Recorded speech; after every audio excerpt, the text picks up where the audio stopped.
If you think of an accountant, what comes to mind? A lot of people have a certain image of accounting in their head. I know I definitely did. But now that I've worked in the field for a few years, there's definitely some things I wish I would have known before I started. And if I did, it would have completely changed the way I looked at the career I was getting into. I would have really understood what I was getting into. That's why in today's video, I'm sharing the things I wish I would have known before I started as an accountant. Whenever I tell people I'm an accountant, one of the first things most people say is, "Oh, so you must be good at math," which always makes me laugh because if you'd seen my algebra scores in high school, you would definitely know that I'm not good at math. But thankfully for me, accounting is not math. For me, math is stuff like algebra, geometry, trigonometry, quadratic formula, all that sort of stuff. And I hate that stuff. I'm so bad at it. But like I said, thankfully for me, it's not math, it's numbers. Accounting is just using numbers, addition, subtraction, multiplication, division.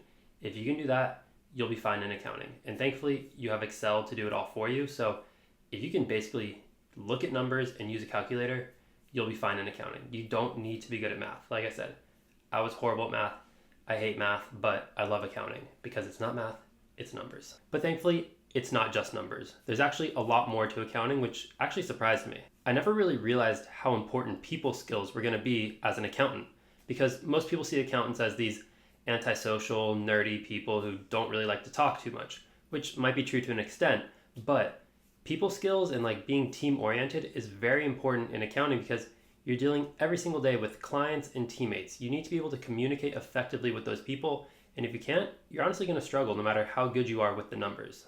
Accounting honestly is a team sport. You have people that you work with every single day, and you actually do have to work as a team. So if you can't do that, you will struggle. And just like every other field in the world, the most successful people in accounting are usually the ones who are the most outgoing, kind, and sociable. It's who you know, not what you know, that gets you the furthest in most cases. You need to be able to work effectively with others and make good connections. So even though accounting has this reputation as being antisocial, loner type of thing, that's definitely not the case. Another thing that surprised me about accounting is that bigger is not always better. And what I mean by that is, when I started looking for jobs, my only concern was finding the biggest and most reputable firm I could find, which was obviously the Big Four. So I was thrilled when I got my job offer there. And once I started working there, they put me on the biggest client that the entire firm had. So obviously I was thrilled. I'm at a huge firm working on a crazy big client, things couldn't get better, right? Wrong. I quickly realized that even though there are definitely advantages to that, there are also a lot of drawbacks you have to consider too. Since the client was so big, I was really just a tiny cog in this huge machine. I was on a 20-person team just focusing on payroll. So I worked on this client for over 2 years, only looking at payroll, which is just crazy. And this means my expertise was really limited. So once I switched off that client and went somewhere new, I realized I don't really know anything. All I know how to do is audit payroll for this one client. So I was definitely, struggling when I finally switched out of that environment. But that's the risk you run when you're on such a big client.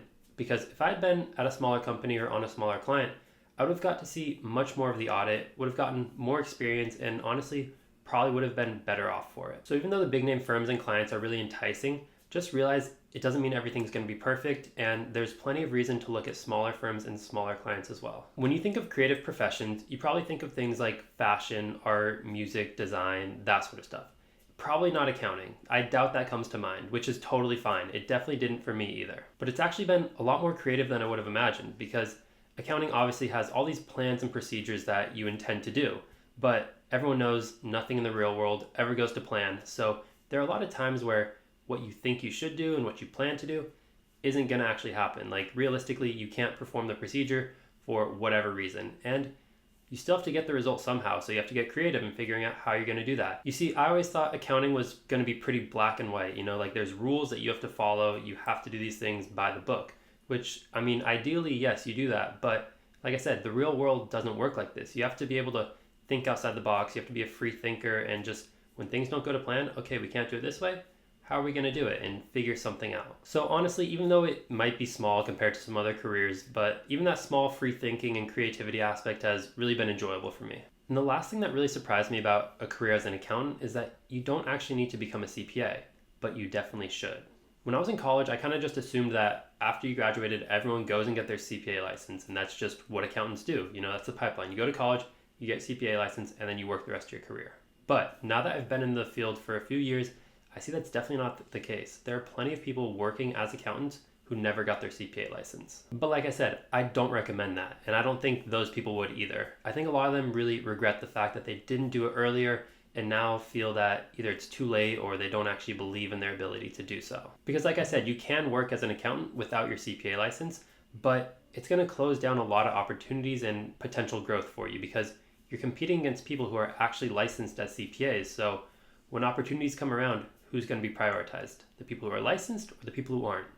It's going to be the people who are licensed. And I know a lot of people are really hesitant to take these exams, even though they really want to, just because they know how much material it is and how difficult they are. But if you're one of these people, I would highly recommend you check the link in the description because I recently started offering mentorship and coaching to students who are really interested in these exams, but scared that they can't do it without some support. So I'm trying to be that support for people and help you guys get through these exams. So if you're interested, definitely check the link down below. But anyway, guys, thank you so much. I really appreciate you watching. Drop in the comments, what are some things you didn't know about accounting but learned once you started working in the field? Let me know. I'd love to hear your thoughts. But anyway, I will see you next time. Peace.